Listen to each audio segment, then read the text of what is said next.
Assalomu alaykum. Barcha gruppalarimiz a'zolari, barcha trening kurslarimizda ishtirokchilari, mana hozir bugunga kelib, Xudo xolasa 3 yo'nalishda 3 ta gruppamiz tashkillangan. Ana shu biri Terberol metodol kursi bo'ladigan bo'lsa 1 yillik yo'nalishda, ikkinchisi internet tadbirkori yo'nalishda ishlarimiz ketyapti, darsliklarimiz ketyapti. Terberol metodolda ishtirok etayotganlar deyarli tushunib olishdi, nima to'g'risida gapirishyapmiz va qanday darslarni o'tayotganligimizni. Bu yerda biz asosan insonni ana shu 1 yil davomida tubdan fikrlash ongini o'zgartirishga qaratilgan moliyaviy, iqtisodiy, ma'naviy, ijtimoiy, insonni shaxsiy o'sish tomonlariga qaratilgan treninglarni berib boramiz. Nazariya bo'ladi, uning ichida praktikasi bo'ladi. Shu bilan birgalikda va ana shu sohada biz endi ham hattoki moliyaviy o'sish darajasigacha chiqish rejalarimiz va proyektlarimizni berganmiz.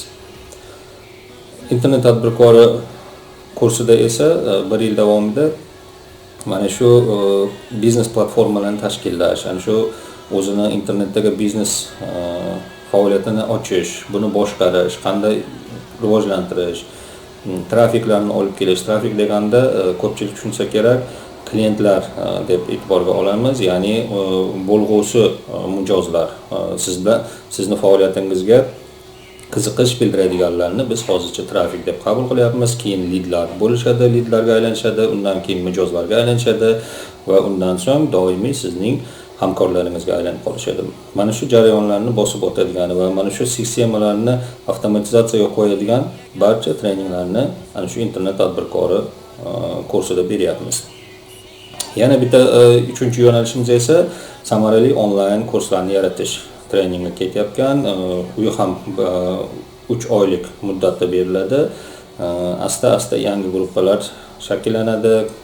Avvalgilari o'qib, o'rganib, lekin bir narsadan shu achinarli holat bo'ldi. Biroz biz ranjidik, jamoamiz ham bu narsani ko'p o'yladi.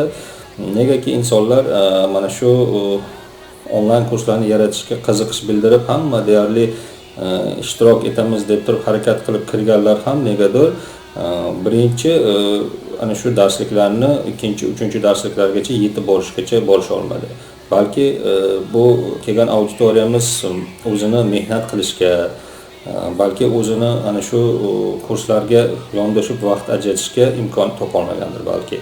Lekin nima bo'lganda ham biz ana shu kursni yakunlab, videolarni yozib, bu kurslarni shakllantirib qo'yaveryapmiz. Qachondir hali bu yo'nalishda yana qiziqishlar ortib, yana ana shu savollarga yechim topishga muhtoj bo'ladiganlar kerak bo'lsa, mana shu kurslarni keyinchalikka tayyor holatda olib ish faoliyatlarini davom ettirishlar ham mumkin. Mana shu Terberol metodol kursiga yozayotganman. Buning nima deydi, qarzlardan qutulish ikkinchi moduli bor. Ya'ni quvvat va ta'sir rukni ostida berilayotganda 7 qismni yozib bo'lgandek, endi mana bugun nasib bo'lib 8-qismini boshlayapmiz. Va bunda avvalgi darslarimizda eslatib o'tadigan bo'lsam, biz yakunidagi 7-qismdagi gaplarimizda aytdikki, ana shu qarzlarni ro'yxatini shakllantirish va ana shu qarzlar ro'yxati ostida qarzlarni qaytarish bo'yicha gaplashgandik. Va 7-qismdagi ana shu uchrashuvimiz yakunida pritcha deymiz rus tilida, o'zbek tilida balki bu qandaydir hikoya bo'lsa kerak, o'zbek tilida to'g'ri agar tarjima qilyapgan bo'lsam, oldindan kechirim, uzr so'rayman. Ayrim o'zbek so'zlarini, terminlarini agar noto'g'ri foydalanib ishlatayotgan bo'lsam, iltimos meni to'g'rilab qo'yasiz. Mana shunda shu pritchada aytilgandiki, bir boy inson ana shu shaharga keldida va shu $100 pul bilan bir nechta insonlarni qarzdan qutulib ketganligi haqidagi sistemasini aytib bergandi. Endi bugungi darsimiz esa ana shu qarzlardan qutulish mavzusining davomi bo'ladi. Bu yerda biz ko'proq aksincha ana shu sen muhtoj bo'lgan davrlarni unutgin, lekin bu davrlar senga qanday dars berganligini hech qachon unutma degan so'zlarni eshitgandik. Shuning uchun biz ham aytamizki, siz davringizda mana shu holatlar bo'lyaptimi, mana shu qarzdorlik holatidan o'tyapsizmi, qabul qiling. Alloh taolo sizni ana shu qandaydir bundanda zo'riga tayyorgarlik ko'rayotganingizni bildiryapti. Ya'ni siz mana shu qarzlaringizni qaytarishingiz hisobiga siz kelgusi qadamingizni, kelgusi eshigingizni qandaydir bundanda zo'riga ochishlikka harakat qilayotganingizni bildirilyapti. Shuning uchun qarzim bor, vaydot, men nima qilaman? Hayotim barbod bo'ldi, u bo'ldi, bu bo'ldi, meni haqimda noto'g'ri o'ylashyapti. Bularning hammasini chiqaring miyadan. Bu siz o'ylashingiz kerak bo'lgan narsalar emas. Siz o'ylashingiz kerak bo'lgan narsalar Allohga shukr, yetkazganinga shukr, berganinga shukr. Nimaiki menga ravo ko'ryapgan bo'lsang, qabul qildim degan gapni aytingda o'zingizga, miyangizga buyruq bering. Qarzlardan qutulamiz deb buyruq bering va qarzlardan qanday qutulish kerak degan savollarni berishni boshlang. Avvalgi 7 ta darsimizda sizda o'sha shakllanib bo'ldi miyangizda qanday qilish kerak, nimalarga e'tibor berish kerak. Endi bundan buyon praktik zanatiyalar kirib ketadi. Praktikada bularni qo'llab ko'rishingiz kerak bo'ladi. Agar kimda kim qarzi yo'q bo'lsa, Xudoga shukr qiling. Allohga shukr dengki, sizni Alloh bu narsalardan asragan holatda asta-asta rivojlanishga olib kelyapti. Kimda kim mana shu etapdan o'tish kerak va mana shu sinovlardan va mana shu bosqichlarni bosib o'tish kerak bo'ladigan bo'lsa, bularni qabul qilingda, endi qarzlarni qaytarishga harakat qiling. Mana shu sxemada biz sizlarni motivatsiya qilib beramiz bu narsada, ya'ni turtki beramizki, mana shu kreditlaringizni ro'yxatini kamaytirish uchun biz mana shu turtkilarni sizga berishga harakat qilamiz. Va eng oxirgi to'lovlaringizni berayotgan paytingizda shunday bir navbatdagi qarzni bekitayotganingizda juda ham bir xursandchilik, bir ruhiy tetiklikni sezish boshlaysiz va har bir qarzdan qutulayotgan haqdorning ismini, familiyasini ro'yxatingizdan o'chirayotganingizda yoki bankni ro'yxatdan chiqarib tashlayotganingizda siz shunaqangi bir rohatlanish hissiyotini sezish boshlaysiz va ana shu umumiy qarz mablag'ingizni kamayayotganda siz asta-asta motivatsiyalaringiz oshirib borasiz. Siz turtki bo'lib boshlaydi bu sizga. Siz birinchidan amaliyot qilishni boshlaysiz bu narsani va ana shu birinchi to'lovlar davrida insonlar sizlarga nisbatan negativ holatda munosabatda bo'lishadi. Bu narsa aniq, nima deydi, buni qabul qilish kerak, bu narsani bilish kerak. Lekin 2-3 oy oralig'ida deyarli 70% ana shu haqdorlarning orasidan deyarli hammalarining fikrlari sizga nisbatan munosabatlari yaxshi tomonda o'zgarishni boshlaydi. Tushuncha bilan munosabat bildirish boshlashadi va ana shu negativ fikr bilan qolayotgan insonlar esa sizni mana shu harakatlaringizni ko'rib, sizni qarzlarni qaytarayotganingiz, sizni rostgo'yligingiz, sizni insonparvarligingiz, sizni samimiyligingiz, ochiq ko'ngilligingiz, sizda g'araz niyat yo'qligini sezishgandan so'ng asta-asta sizga nisbatan ana shu fikrlari yaxshi pozitiv tomonga o'zgara boshlaydi. Vaqt o'tishi bilan sizning daromadlaringiz oshadi va mana shu paytda daromadingiz oshish hisobiga siz qaytarayotgan nimalaringiz, qarzlaringiz kamayib boraveradi. Mana shu holatda endi bularni tezroq bekitib yuborishga harakat qilib va mana shunda siz shoshilib qolmangki, daromadim oshib ketdi, endi katta miqdordagi qarzlarni katta miqdor bilan qaytarishimga imkonim bor degan fikr bilan bo'lib shoshib qolmasdan astalik bilan o'sha avvalgi sistemangizni qo'llagan holatda katta miqdordagi qarzlarga ham eng ana shu minimal qaytarish tarzi bilan davom etib turing. Ro'yxatni ko'rsatgandim. Mana bu kursga berilayotgan dars endi nima deydi, YouTube'ga qo'yilmaydi. Buni faqatgina endi asta-asta biz gruppani o'ziga beramiz. Endi buni biz faqatgina kabinetda berishni boshlaymiz. Bundan buyog'iga darsligimizni YouTube kanalida ham ko'rsatgandik. Endi uzr, xafa bo'lish yo'q. Faqatgina gruppada o'qiydigan, biz shundoq ham 100 kishini tekin o'qitamiz, bepul o'qitamiz deb qabul qilyapmiz. Xohlasangiz mana marhamat gruppaga o'ting. Videoni quyi qismida ana shu gruppaga ссылка bo'ladi. Hozirgi kunga kelib, mana kecha kuni gruppadoshlar bilan, ana shu jamoadoshlar bilan ishladik. 3 kundan beri bu jamoani shakllantirdik. 100 kishilik iborat bo'lish, 100 tadan ortig'iga uzr so'raymiz. Endi pul to'lov qilib o'qishingiz kerak bo'ladi. Narxi hammasi do'konlarimizda, internet do'konlarida belgilab qo'yilgan. Kimda kim qiziqsa, marhamat murojaat etishingiz mumkin, gaplasharamiz. Agar pul to'lamasdan hozir mana shu bilimlarga ega bo'laman, 1 yil davomida yetuk mutaxassis darajasiga chiqaman deydigan bo'lsangiz, bo'lsangiz, marhamat, hozir imkoniyatingiz bor. Biz sharoit yaratib qo'ydik.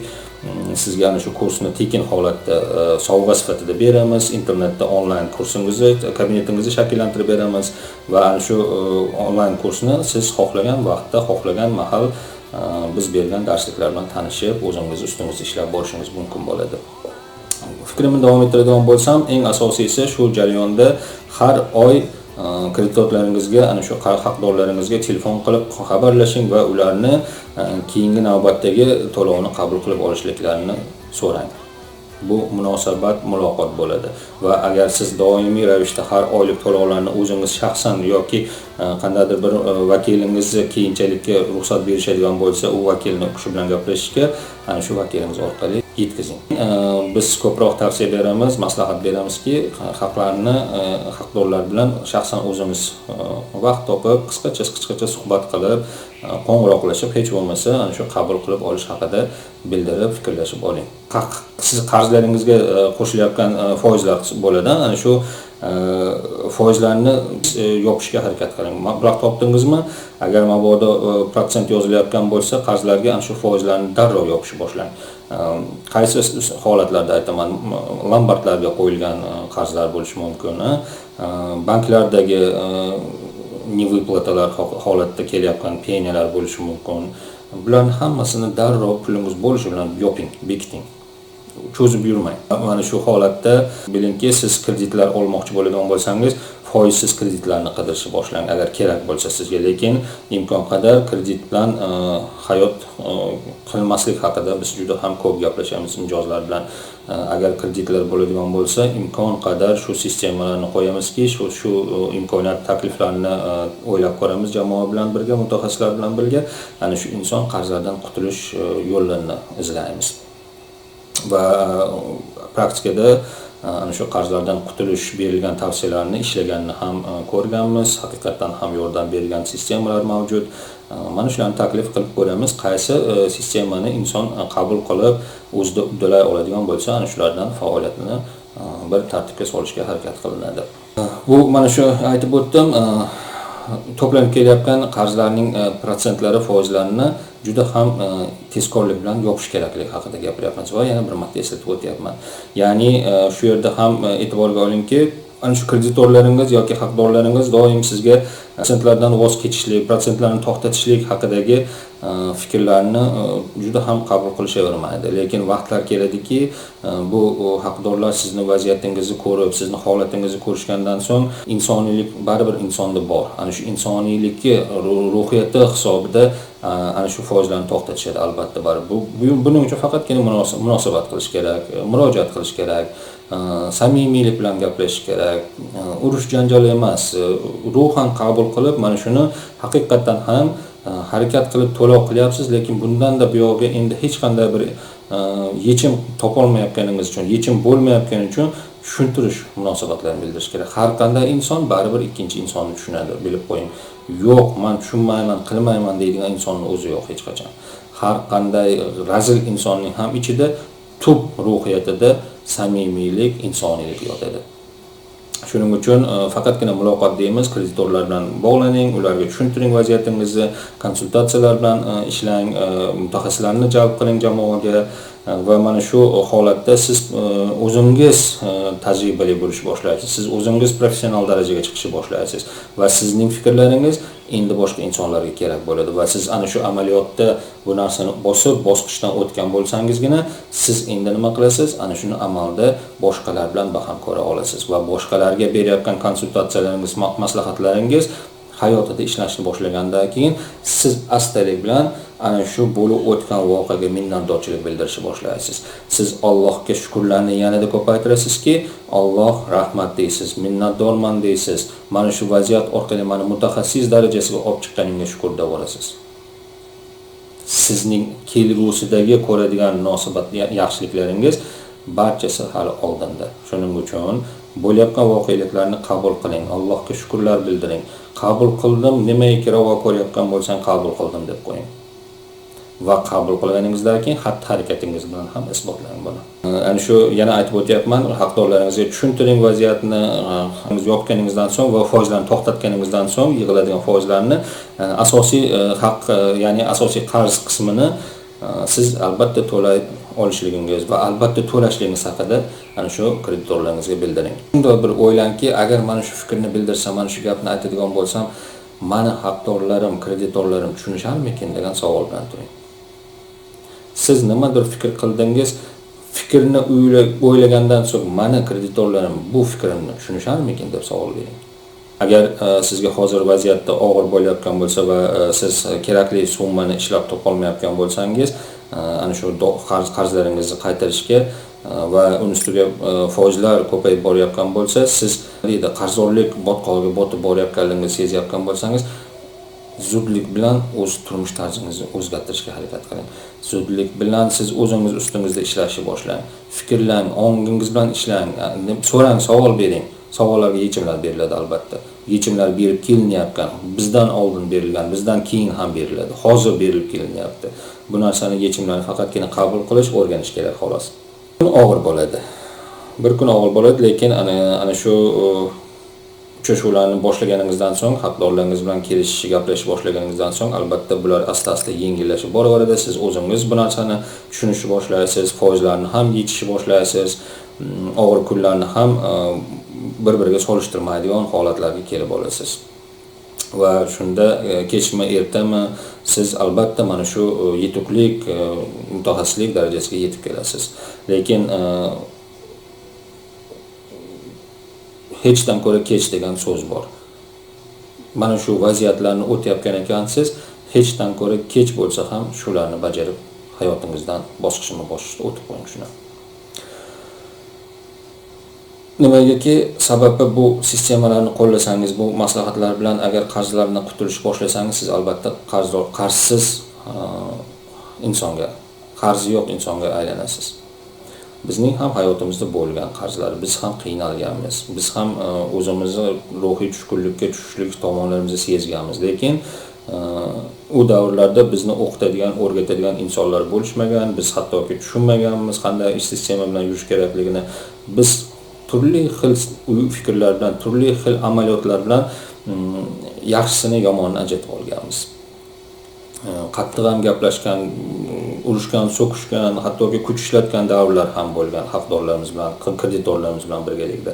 Lekin har birini biz farqiga borganimizda va ana shu eng to'g'ri, eng qonuniy, eng insoniy, eng ruhiy tomoniga to'g'ri keladigan hammasini vaziyatlarni ajratib olib, ana shu ro'yxatga tushirib, o'zimizga spisk qilib mana shu qadamlarni bosishimiz kerak ekan, biz mana shu qarzlarni qutulishda degan fikr bilan ish boshlaganimizda har qanday bizga nisbatan bo'lgan negativ ham pozitivga aylanib, bizning ishlarimiz olg'a yurdi, Alloh taolo qo'lladi, qarzlarni ham qaytarildi, oilaviy tinchlik, hamma ruhiy tinchlik, ruhiyatning o'sishi bo'ldi, insonning o'sishi bo'ldi, hattoki atrofdagi kichkintoy farzandlaringizni ham o'y fikrlari bundanda yana o'sganligini sezasiz.